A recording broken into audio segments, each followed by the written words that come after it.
सोचिए जरा, सिर्फ एक दिन और पूरा का पूरा प्रेशियस मेटल्स का बाजार धड़ाम। 30 जनवरी 2026 को असल में यही हुआ था। तो आज हम इसी ऐतिहासिक गिरावट के पीछे की पूरी कहानी को समझने वाले हैं। बस एक फ्राइडे और सिल्वर फ्यूचर्स में 31.4% की जबरदस्त गिरावट। सवाल ये उठता है कि आखिर ऐसा हुआ कैसे? मतलब मार्च 1980 के बाद से यह सिल्वर के लिए सबसे बुरा ट्रेडिंग दिन था। सोचिए, इतने सालों में ऐसा दिन नहीं आया।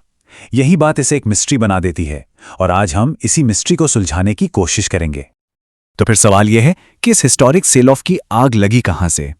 देखिए, इसकी शुरुआत हुई एक खबर से और उस एक खबर ने पूरे मार्केट में जैसे भूचाल ला दिया। पहला डोमिनो जो गिरा वो था फेडरल रिजर्व के अगले चेयरमैन का नॉमिनेशन। जैसे ही प्रेसिडेंट ट्रंप ने केविन वॉश का नाम आगे किया, बस मार्केट में खलबली मच गई। अच्छा, तो सवाल यह है कि वॉरिश के नाम पर मार्केट ने ऐसा रिएक्ट क्यों किया? उन्हें एक हॉक यानी बाज की तरह देखा जाता है। अब इकोनॉमिक्स की दुनिया में हॉकिश पॉलिसी का सीधा सा मतलब होता है महंगाई को कंट्रोल में रखना, और उसके लिए इंटरेस्ट रेट्स बढ़ाए जाते हैं। और होता क्या है, जब इंटरेस्ट रेट्स बढ़ते हैं तो उस देश की करेंसी, मतलब यहां डॉलर, और भी मजबूत हो जाती है। और बिल्कुल यही हुआ। खबर आई नहीं कि अमेरिकी डॉलर इंडेक्स रॉकेट की तरह ऊपर भागा और इस उछाल का सीधा असर पड़ा प्रेशियस मेटल्स की कीमतों पर। जबरदस्त प्रेशर बना। देखिए, यहां एक बहुत जरूरी बात समझनी होगी। अमेरिकी डॉलर और सोने चांदी जैसी चीजों में ना एक उल्टा रिश्ता होता है। मतलब जब डॉलर स्ट्रांग होता है तो दूसरे देशों के इन्वेस्टर्स के लिए इन मेटल्स को खरीदना महंगा पड़ने लगता है, और जब कोई चीज महंगी हो जाए तो क्या होता है? सिंपल, उसकी डिमांड कम हो जाती है। तो चलो इस पूरे सेल ऑफ की एनाटॉमी को समझते हैं कि यह हुआ कैसे, स्टेप बाय स्टेप।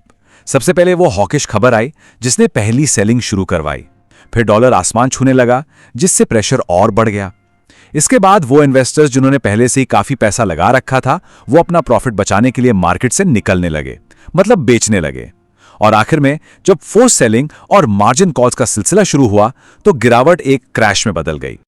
मिलर टैबवेक के इक्विटी स्ट्रैटेजिस्ट मैट मैली ने इस सिचुएशन को बहुत अच्छे से समझाया।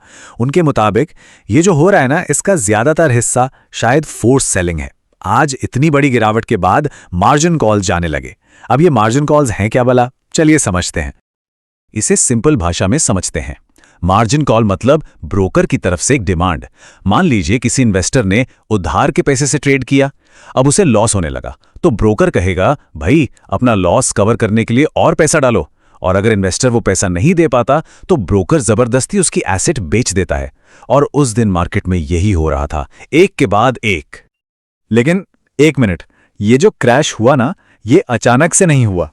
इसके पीछे एक पूरी कहानी है। हुआ यह था कि यह गिरावट एक ऐसे साल के बाद आई जब मेटल्स ने रिकॉर्ड तोड़ कमाई की थी। मतलब मार्केट पहले से ही एक ऐसे पॉइंट पर था जहां एक छोटा सा झटका भी बड़ी तबाही ला सकता था। इन नंबर्स को देखिए जरा, तो पूरी पिक्चर क्लियर हो जाएगी। साल 2025 में सिल्वर ने 135% का गेन दिया था और गोल्ड ने 66% का। और फिर बस एक दिन में सिल्वर 31% से ज्यादा टूट गया और गोल्ड 11% से ज्यादा। इससे पता चलता है कि मार्केट कितना ज्यादा अस्थिर था। तो आखिर 2025 में इतनी बड़ी रैली आई क्यों थी? इसके पीछे कई वजहें थी। एक तो अमेरिकी डॉलर गिर रहा था, मार्केट में वैसे भी काफी उथल-पुथल थी, ऊपर से जियोपॉलिटिकल टेंशन भी बढ़ रही थी और फेडरल रिजर्व की आजादी को लेकर भी सवाल उठ रहे थे।